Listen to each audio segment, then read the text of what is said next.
Hello students, कैसे हैं लोग। एक और क्लास में आप सबका स्वागत है।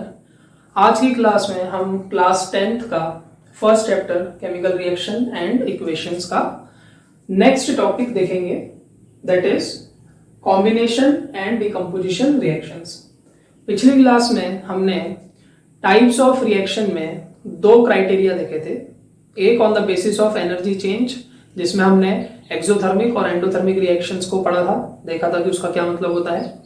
और जो दूसरा क्राइटेरिया था on the basis of nature of reactants and products, उसमें मैंने आपको कहा था 5 कैटेगरीज, 5 टाइप्स की रिएक्शन होती है: combination, decomposition, displacement, double displacement and redox. तो आज हमें इस कैटेगरी की पहली 2 टाइप्स स्टडी करने हैं, that is combination and decomposition reaction. तो इसमें हम ये देखेंगे कि according to your syllabus combination reactions की डेफिनेशन क्या है, क्या इसका एग्जैक्ट मीनिंग होता है, और इसके कुछ एग्जांपल्स हम देखेंगे। उसी तरह से हम डिकम्पोजिशन रिएक्शन में भी डेफिनेशन और एग्जांपल्स देखेंगे। तो स्टार्ट करते हैं आज की क्लास। फर्स्ट है कॉम्बिनेशन रिएक्शंस। तो अगर हम इसकी प्रॉपर डेफिनेशन देखें कि इनका मतलब क्या है, तो हम कह सकते हैं कि the reactions in which a single product is formed from 2 or more reactants. बहुत ही सिंपल चीज है, आपको फोकस क्या करना है कि इसमें पहली बात तो जो प्रोडक्ट आपको दिखाई देगा वो हमेशा एक ही होगा।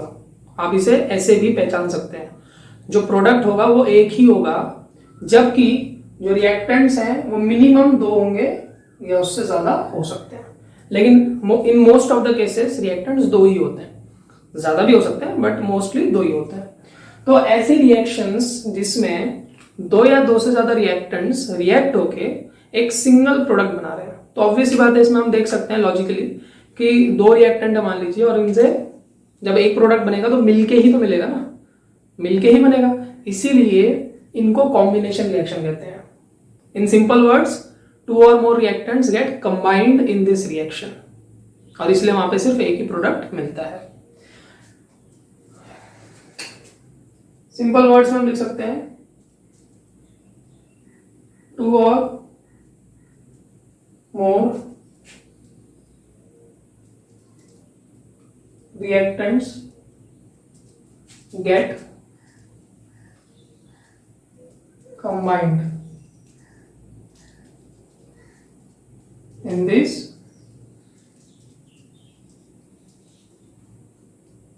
reactions। ठीक है, अब इसको अगर हम एक जनरल रिप्रेजेंटेशन से देखें तो हम कह सकते हैं कि मान लीजिए हमारे पास A और B,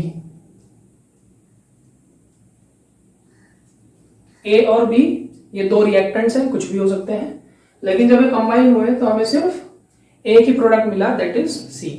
तो कई कुछ इस तरह से आपको केमिकल इक्वेशंस दिखाई देंगी जिसमें रिएक्टेंट्स एक से ज्यादा उनमें प्लस है, लेकिन जो प्रोडक्ट है उसमें कहीं प्लस नहीं है। ऐसी रिएक्शंस में ऑलमोस्ट हर रिएक्शन में कुछ ना कुछ एनर्जी हमेशा रिलीज होती है, इसीलिए यहां पर प्रोडक्ट के साथ प्लस करके हम क्या लिख सकते हैं, एनर्जी।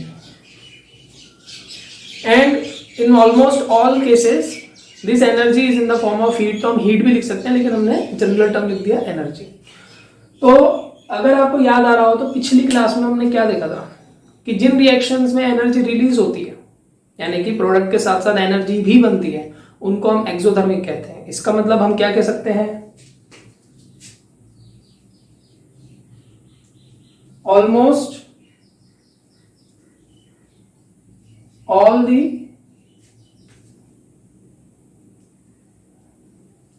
combination reactions are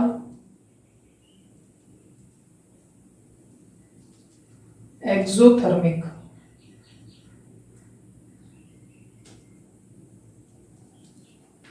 लगभग जितनी भी कॉम्बिनेशन रिएक्शंस है वो सब एक्सोथर्मिक है नेचर से।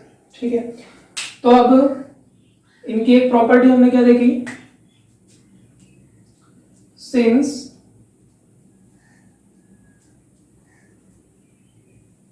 energy is released in these reactions. New bonds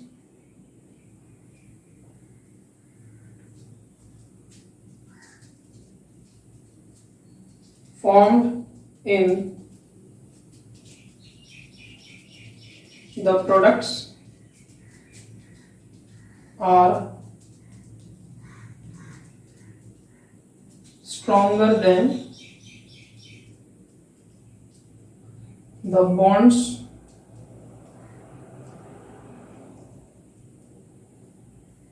broken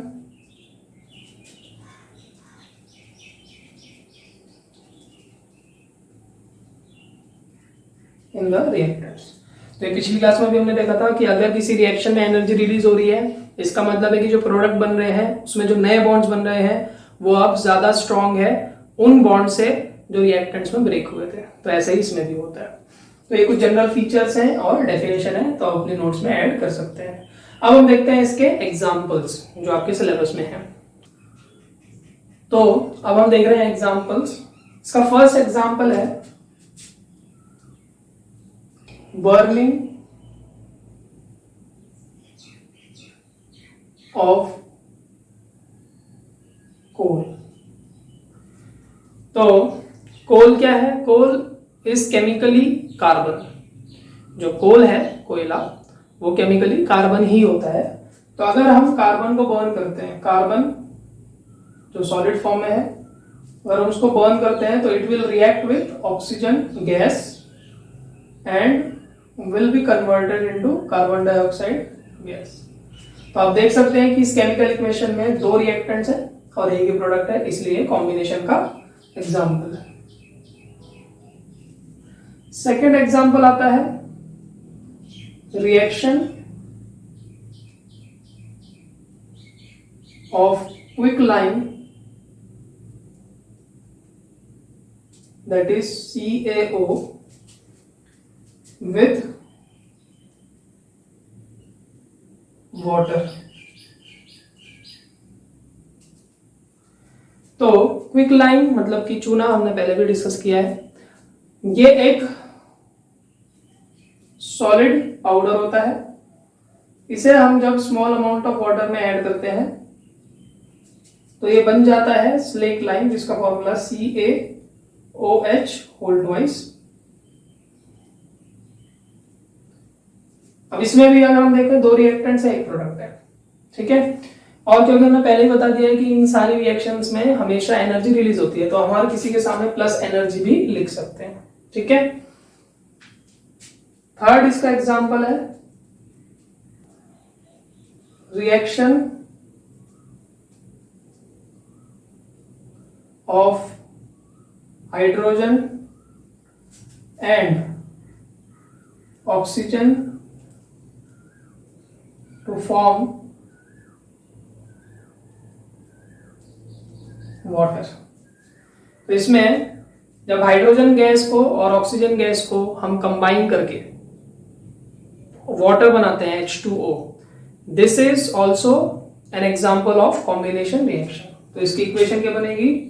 H2 जो एक गैस है, क्योंकि hydrogen exist in the form of a gas and as H2, its formula is H2 plus O2 gas will give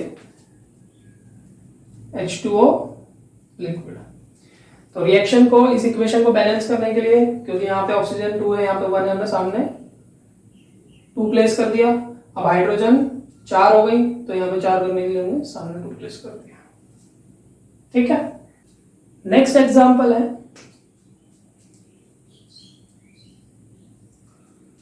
जो petroleum industries होती है, जैसे oil refineries है या पेट्रोलियम इंडस्ट्रीज है, इनमें जब भी फॉसिल फ्यूल्स को बर्न किया जाता है तो उसमें सल्फर और नाइट्रोजन भी प्रेजेंट होता है, जो ऑक्सीजन के साथ कंबाइन होके सल्फर डाइऑक्साइड और नाइट्रोजन के ऑक्साइड्स में कन्वर्ट होते हैं।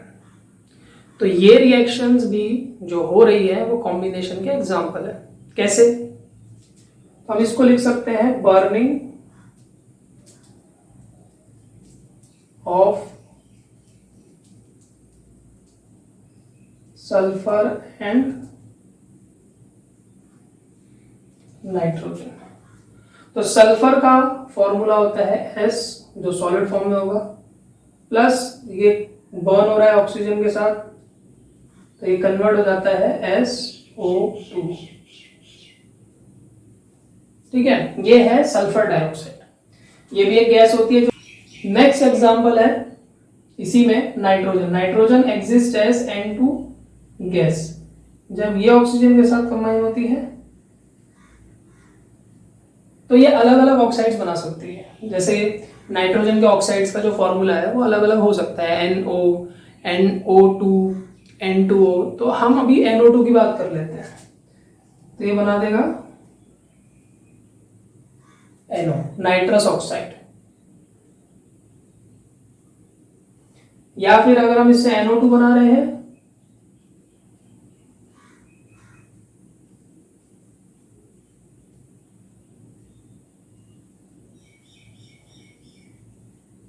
तो इसको इक्वेशन को बैलेंस करने के लिए नाइट्रोजन यहाँ 2 है तो हमने यहाँ पे सामने 2 लगा दिया।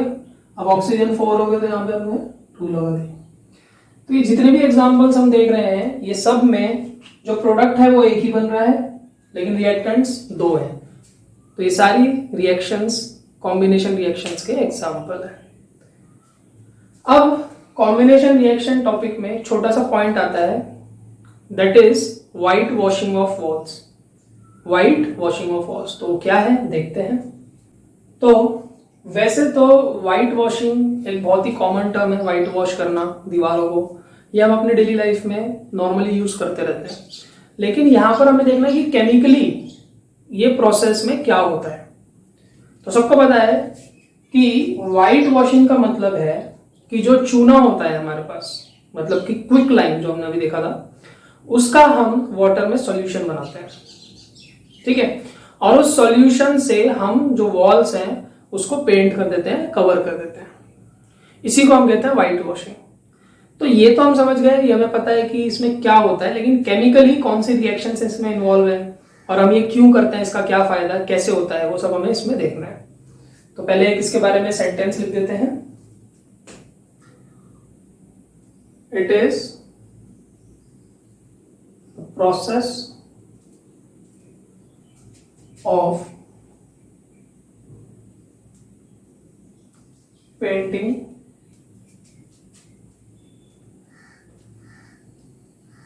the walls with an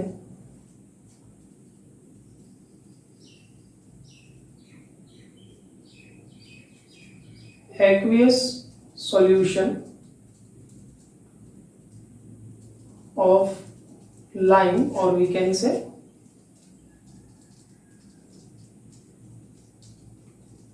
quick lime. Quick lime को हम सिर्फ लाइम भी कह सकते हैं। तो यहां रिएक्शंस क्या इन्वॉल्व है वो देखते हैं। केमिकल रिएक्शंस इन्वॉल्व्ड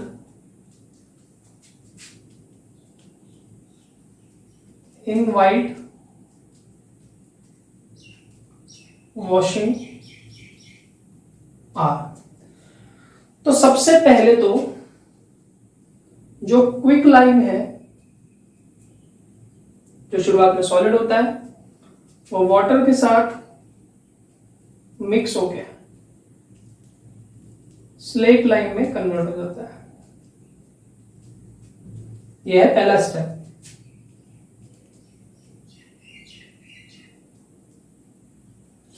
अब ये जो स्लेट लाइम का सॉल्यूशन हमें मिला है, इसे हम सिंपली जो वॉल्स हैं उस पर पेंट कर देते हैं।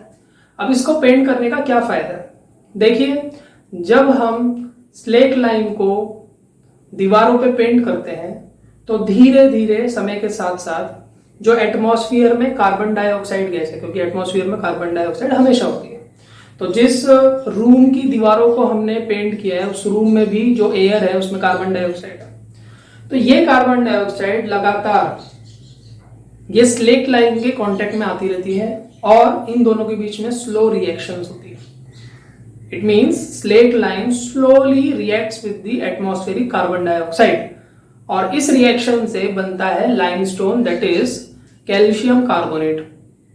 ये कैल्शियम कार्बोनेट उस दीवार पे ही बनता रहता है जहां पे स्लेट लाइन है, वहीं पर ये बनता रहता है। मान लीजिए ये दीवार है, अब इस दीवार पर मैं पेंट कर रखा है स्लेट लाइन से, कार्बन डाइऑक्साइड गैस जब आएगी इसके साथ कंबाइन होगी तो वहीं दीवार पे ही, दीवार के सरफेस पे ही वो कन्वर्ट हो जाएगी कैल्शियम कार्बोनेट। और कैल्शियम कार्बोनेट जो है उसका जो अपीयरेंस होता है, हम जब उसको देखते हैं तो काफी स्मूथ और शाइनी होता है as compare to slaked lime. इसीलिए कुछ समय बाद जब हम स्लेट लाइन से इसको पेंट कर देते हैं, उसके कुछ समय बाद हम देखते हैं कि ये जो दीवारें हैं ये काफी स्मूथ और शाइनी नजर आती है। तो ये एक पहला रीजन है जिसकी वजह से हम व्हाइट वॉश करते हैं। दूसरा रीजन ये है क्योंकि ये व्हाइट कलर का है, इसीलिए during summer the temperature of that room remains slightly less than the atmospheric temperature, outside temperature। तो ये भी एक रीजन है कि समर के दौरान ज्यादातर हम व्हाइट वॉशिंग करवाते हैं, जिसकी वजह से जो टेम्परेचर है उसमें भी थोड़ा सा डिफरेंस आता है, जो रूम है वो थोड़ा सा कोल्डर रहता है और वी फील कंफर्टेबल। तो सेकेंड इक्वेशन क्या बनेगी, जो स्लेट लाइन बना था और जिसको हमने पेंट किया था वो स्लोली रिएक्ट करता है किसके साथ, कार्बन डाइऑक्साइड गैस के साथ और बन जाता है कैल्शियम कार्बोनेट, जिसका फॉर्मूला है CaCO3। ये भी एक सॉलिड होता है। रिएक्शन अगर हम बैलेंस करें तो यहां पे साथ में वाटर भी बनेगा। लेकिन क्योंकि ये रिएक्शन बहुत स्लोली हो रही है, धीरे धीरे हो रही है, और ऐसा नहीं है कि एकदम से बहुत सारी कार्बन डाइऑक्साइड रिएक्ट कर रही है, स्मॉल अमाउंट रिएक्ट कर रहा है, इसलिए जो वाटर बनता है इस केस में वो भी तभी की तभी वाटर वेपर के फॉर्म में बन के एटमॉस्फेयर में निकल जाता है। इसलिए ऐसा नहीं है कि जब ये रिएक्शन हो रही होगी तो हमें जो दीवारें हैं वो गीली नजर आएगी क्योंकि वाटर बन रहा है, ऐसा नहीं है। वाटर जो बनता है बहुत स्मॉल अमाउंट में बनता है, इसलिए वो साथ ही साथ वेपर फॉर्म में बन के हमें दिखाई नहीं देता और एटमॉस्फेयर के साथ मिक्स हो जाता है। तो एडवांटेजेस क्या थे इसके,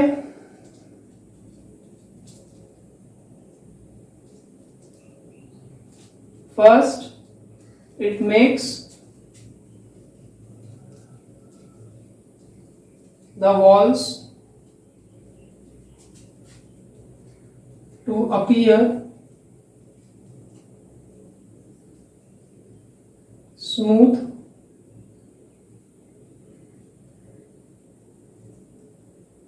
and shiny। और दूसरा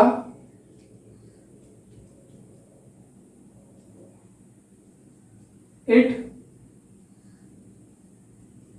maintain the room temperature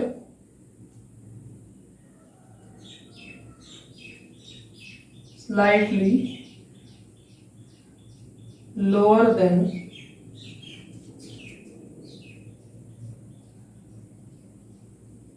the outside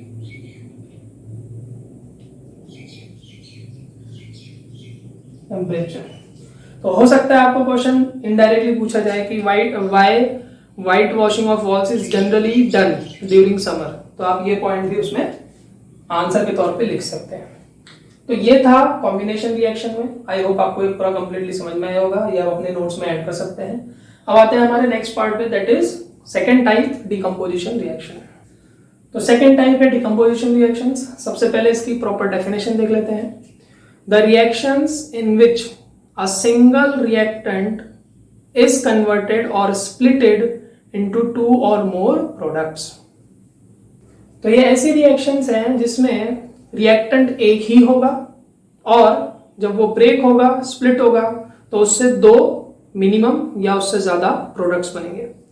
तो आप क्लियरली देख सकते हैं कि इसकी जो डेफिनेशन है वो कॉम्बिनेशन रिएक्शन से बिल्कुल ऑपोजिट है। तो एक्चुअल में कॉम्बिनेशन और डिकम्पोजिशन रिएक्शंस ये होती ही एक दूसरे की रिवर्स है, अपोजिट है। उसमें एक प्रोडक्ट बनता है, एक से ज्यादा रिएक्टेंट्स होते हैं। इसमें एक रिएक्टेंट होता है और एक से ज्यादा प्रोडक्ट्स होते हैं। तो डेफिनेटली अगर हम इसको रिप्रेजेंट करें तो हम कहेंगे if A is a reactant, तो ये सिंगल रिएक्टेंट होगा जिसके ब्रेक होने से मिनिमम 2 प्रोडक्ट्स बनेंगे। अभी हमने मिनिमम ही दिखाया है, इससे ज्यादा भी हो सकते हैं। ठीक है, तो इसमें हम जो इंपॉर्टेंट टर्म्स है ये याद रखेंगे कि सिंगल रिएक्टेंट होगा और 2 या 2 से ज्यादा प्रोडक्ट्स होंगे। तो सेकंड पॉइंट पे आते हैं। कॉम्बिनेशन में हमने क्या देखा था कि जनरली जब एक प्रोडक्ट बनता है तो उसमें एनर्जी रिलीज होती है। तो क्योंकि अपोजिट है, इसमें क्या होना चाहिए कि इसमें जब रिएक्शन होगी तो हमें रिएक्टेंट को ब्रेक करने के लिए एनर्जी देनी पड़ेगी। मतलब कि यहां पे एनर्जी रिएक्टेंट लेगा बाहर से, यानी यहां पे एनर्जी एब्जॉर्ब होगी। तो ये पॉइंट लिखते हैं, in almost all reactions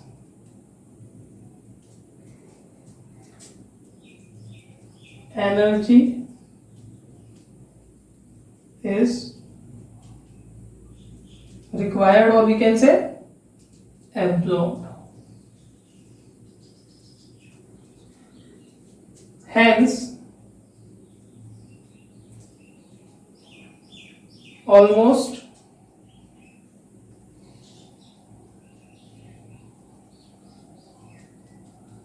all decomposition reactions are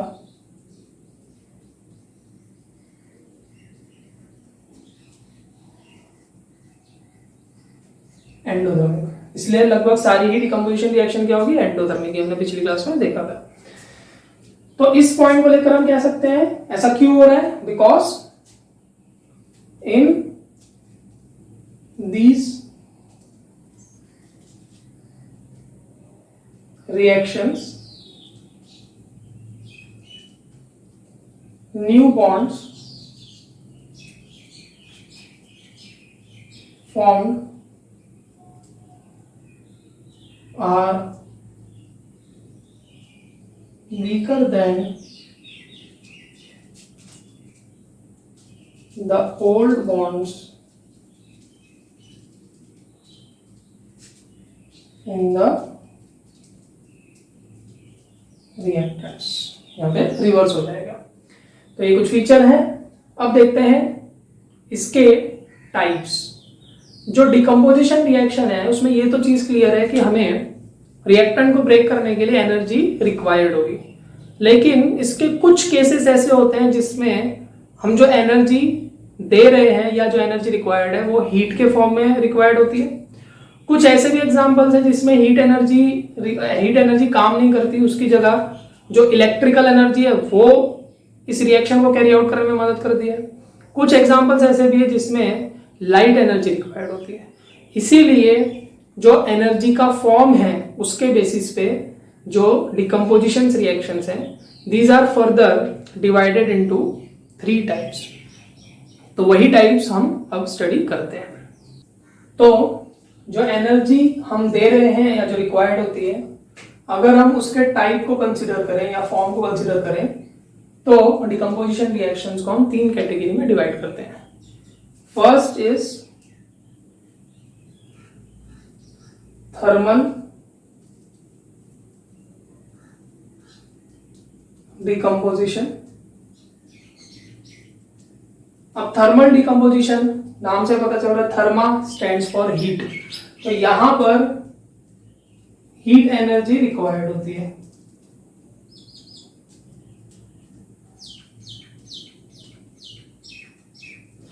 दूसरा टाइप होता है इलेक्ट्रोलाइटिक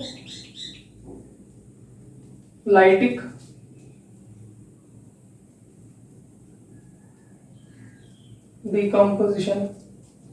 तो यहां पे नाम से पता चल रहा है यहां कौन सी एनर्जी रिक्वायर्ड होगी, electrical energy.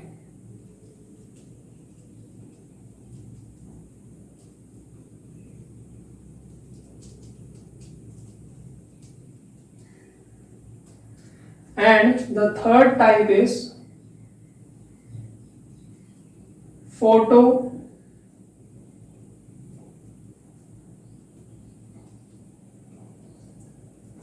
Decomposition. Photo decomposition और फोटोलाइटिक डिकम्पोजिशन, दोनों में से कुछ भी हम कह सकते हैं। Photo stands for light energy. इसलिए यहाँ पे जो एनर्जी रिक्वायर्ड होती है वो है लाइट एनर्जी।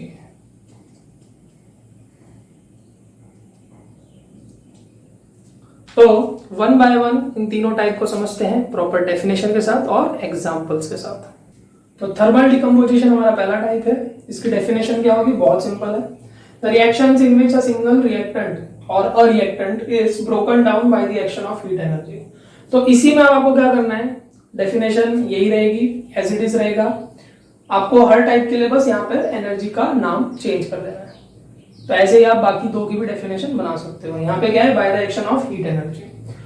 तो बहुत सिंपल है, जब रिएक्टेंट को हम ब्रेक करने के लिए हीट एनर्जी यूज कर रहे हैं या उसको हीट कर रहे हैं तो उसको हम कहते हैं थर्मल डिकम्पोजिशन। इसके कुछ एग्जांपल्स हैं। फर्स्ट है decomposition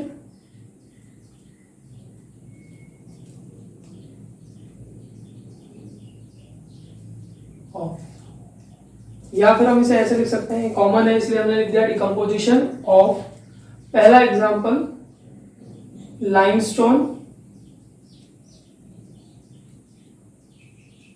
into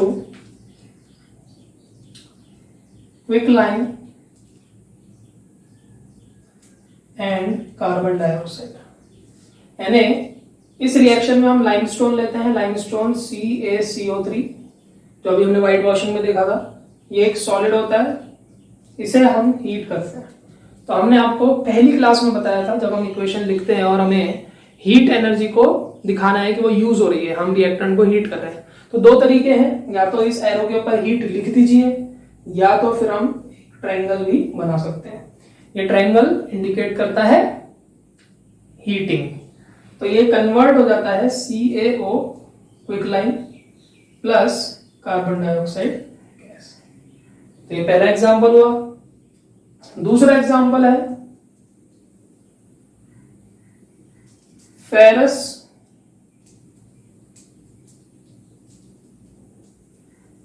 sulphate. Ferrous sulphate का फॉर्मूला होता है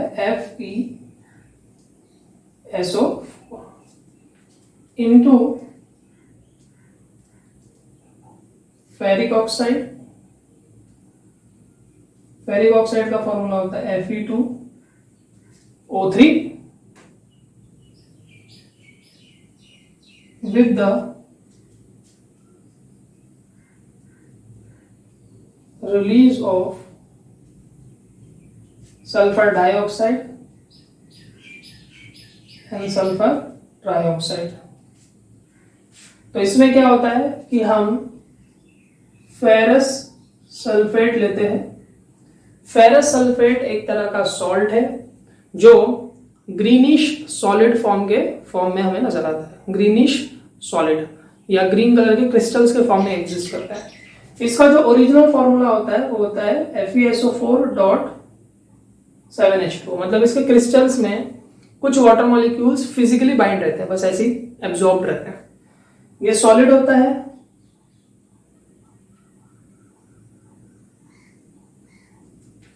तो सबसे पहले जब हम इसे हीट करते हैं तो पहली स्टेप में तो ये जो वाटर मॉलिक्यूल्स इसके साथ सिर्फ बाइंड थे वो वेपर बन के एटमॉस्फेयर में चले जाते हैं और ये कन्वर्ट हो जाता है FeSO4 सॉलिड। अभी भी ये सॉलिड ही रहेगा, लेकिन फर्क क्या आएगा कि इस फॉर्म में ये ग्रीन कलर का होता है जबकि यहां आकर ये हो जाता है व्हाइट। ठीक है। और अब जब हम ये हीटिंग कंटिन्यू करते हैं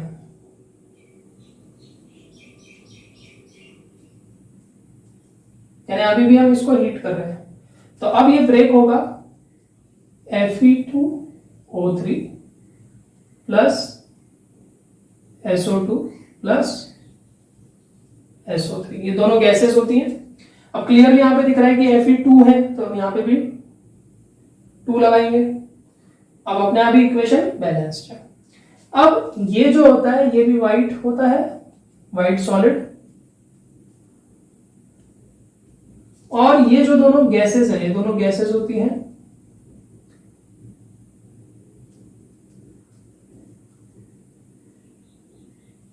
इनके प्रोड्यूस होने से हमें एक स्मेल आती है जिसको हम कहते हैं smell of burning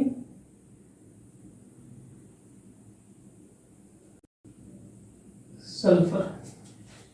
smell of burning sulphur. तो ये स्मेल कैसी होती है? बिल्कुल वैसे ही जैसे हम जब क्रैकर्स बर्न करते हैं दिवाली के समय या किसी भी समय, तो हमें एक अलग सी स्मेल आती है। तो लगभग उसी तरह की स्मेल यहां पर भी हमें आती है। तो ये रिएक्शन क्लियर है। इसका एक और लास्ट एग्जांपल है। इसका लास्ट एग्जांपल है, इसमें हम लेड नाइट्रेट नाम के सॉलिड को हीट करते हैं और ये डिकम्पोज होता है लेड ऑक्साइड जो एक सॉलिड है plus nitrogen dioxide gas plus oxygen gas. तो इसकी इक्वेशन क्या बनेगी? लेड नाइट्रेट का फॉर्मूला होता है PbNO3 होल ट्वाइस। ये एक सॉलिड है। जब हम इसको हीट करते हैं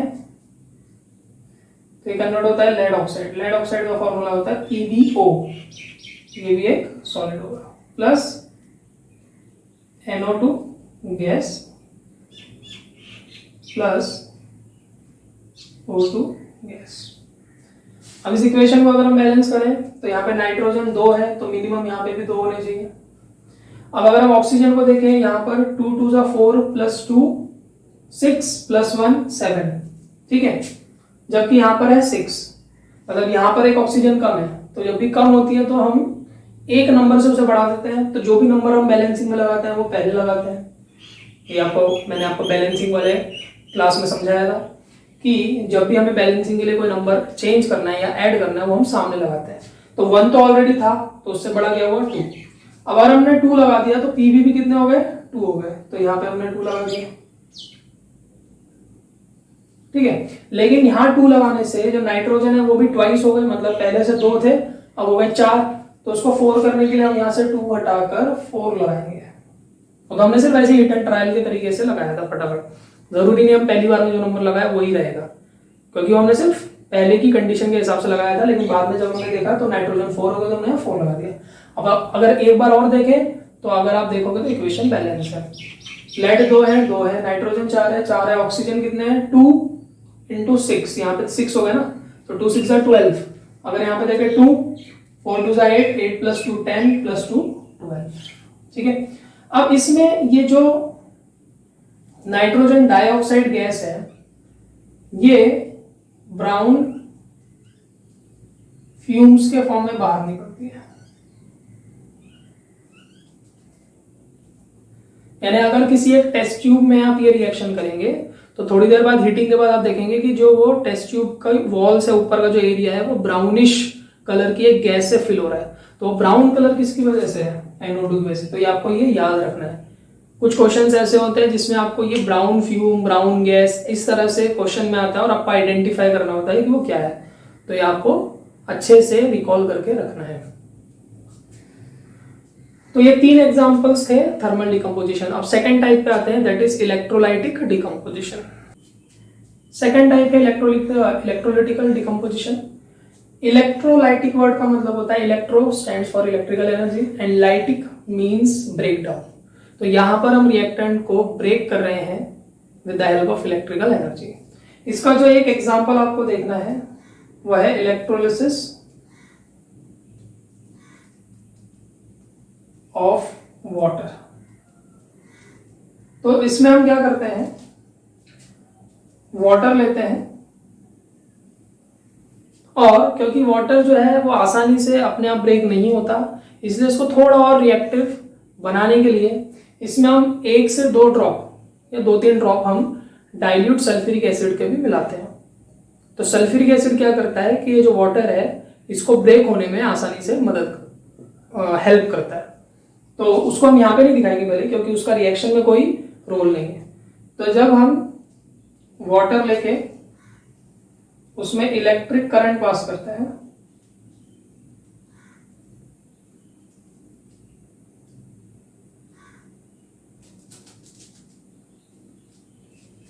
तो ये ब्रेक डाउन होके बनता है H2 gas plus O2 gas. अब अगर हम इसको एक इक्वेशन को बैलेंस करें तो यहाँ पे ऑक्सीजन एक ही है जबकि यहाँ 2 है, तो हम यहाँ पे सामने 2 लगाएंगे। अब हाइड्रोजन 4 हो गए तो यहाँ पे हम 2 लगा देंगे। ठीक है, तो ये जो इलेक्ट्रोलिसिस प्रोसेस है ये कैसे किया जाता है वो एक बार हम देख लेते हैं। इसमें हम एक वेसल लेते हैं, इस वेसल में सबसे पहले हम 2 इलेक्ट्रोड्स को फिट करते हैं।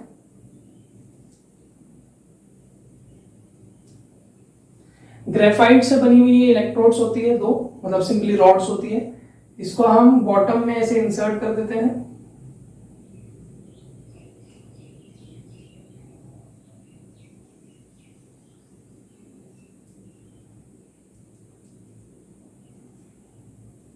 ऐसे 2 होल्स बना के उसमें फिक्स कर दिए और इन दोनों के ऊपर हम टेस्ट ट्यूब को उल्टा रख देते हैं।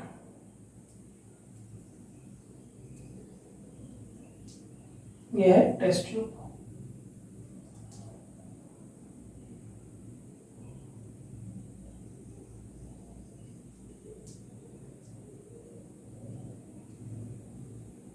ठीक है,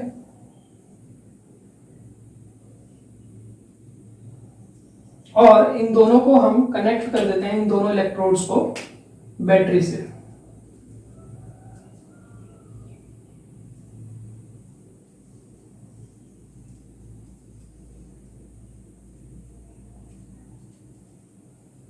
जो पॉजिटिव टर्मिनल होगा वो हायर टर्मिनल है, उसको ऐसे दिखाते हैं, और यहां पे बीच में होगा स्विच।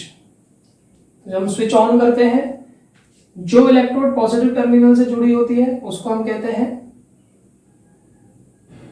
एनोड, और ये है कैथोड। इसमें पॉजिटिव चार्ज है, पॉजिटिव टर्मिनल है, और ये नेगेटिव टर्मिनल। यहां पर वाटर फिल होता है। ठीक है, अब जैसे ही हम इस बैटरी की मदद से करंट पास करना शुरू करते हैं, यहां जो टेस्ट ट्यूब के अंदर वाले एरिया में वाटर है वो ये रिएक्शन परफॉर्म करते हैं और हाइड्रोजन और ऑक्सीजन गैस बनती है। अब हमेशा आपको याद रखना है कि हाइड्रोजन और ऑक्सीजन में से ज्यादा नेगेटिव ऑक्सीजन है, तो अगर ऑक्सीजन नेगेटिव है तो वो पॉजिटिव वाले इलेक्ट्रोड पे बनेगी, मतलब कि एनोड पे। तो यहां पर जब वो बनती है तो बबल्स के फॉर्म में वो बाहर निकलती है। ठीक है, जबकि जो नेगेटिव टर्मिनल है उसमें हाइड्रोजन गैस बनती है और उस टेस्ट ट्यूब में हाइड्रोजन के बबल्स नजर आते हैं।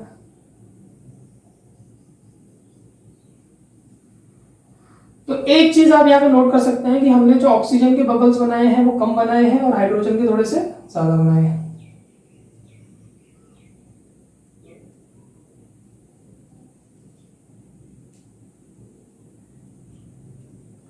तो एनोड की टेस्ट ट्यूब में हमेशा ऑक्सीजन बनेगी और कैथोड की टेस्ट ट्यूब में हाइड्रोजन गैस बनेगी। अब इस प्रोसेस से रिलेटेड एक पॉइंट बहुत इंपॉर्टेंट है, the amount of hydrogen gas collected is twice the amount of oxygen gas. हमेशा हाइड्रोजन गैस का जो अमाउंट प्रोड्यूस होगा वो ऑक्सीजन से ट्वाइस होगा। इसका रीजन क्या है? इसका रीजन आप अगर वाटर के फॉर्मूले को देखेंगे तो वो है एक वाटर मॉलिक्यूल में, मतलब कि एक सिंगल मॉलिक्यूल में, अभी हम 2 को छोड़ देते हैं, एक मॉलिक्यूल में हाइड्रोजन के 2 एटम्स हैं जबकि ऑक्सीजन का एक ही एटम है। तो इसका रीजन हम क्या कह सकते हैं? Because in water molecule the ratio of hydrogen and oxygen atoms is 2:1। Simple है, इट इज बिकॉज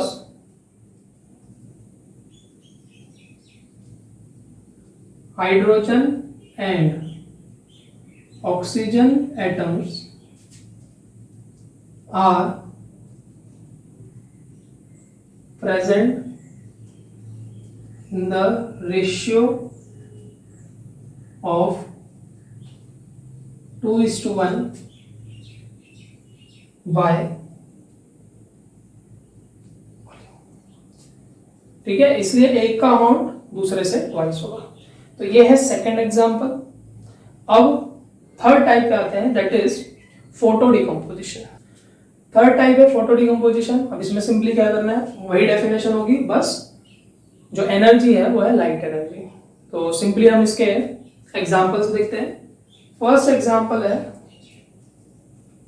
डिकम्पोजिशन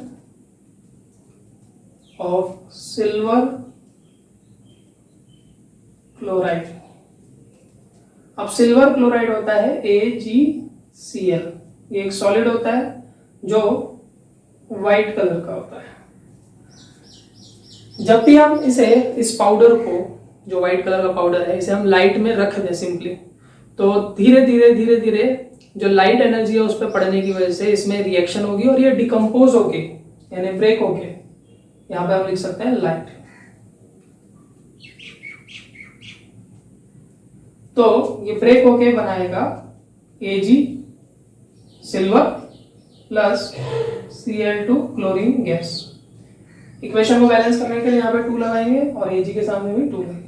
तो जो चेंज आपको यहाँ पे देखने को मिलेगा वो ये है कि जो व्हाइट कलर है AgCl का वो स्लोली कन्वर्ट हो रहा है ग्रे कलर में, क्योंकि सबको पता है सिल्वर का कलर व्हाइट नहीं होता, थोड़ा ग्रेइश होता है। तो ये चेंज आपको नजर आएगा क्योंकि वहां पे जो क्लोरीन है वो एटमॉस्फेयर में चली जाती है। बिल्कुल ऐसा ही एग्जांपल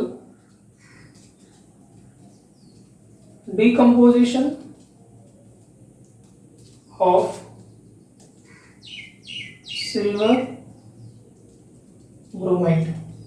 तो सिल्वर ब्रोमाइड होता है AgBr, ये भी एक सॉलिड है, येलोइश कलर का होता है।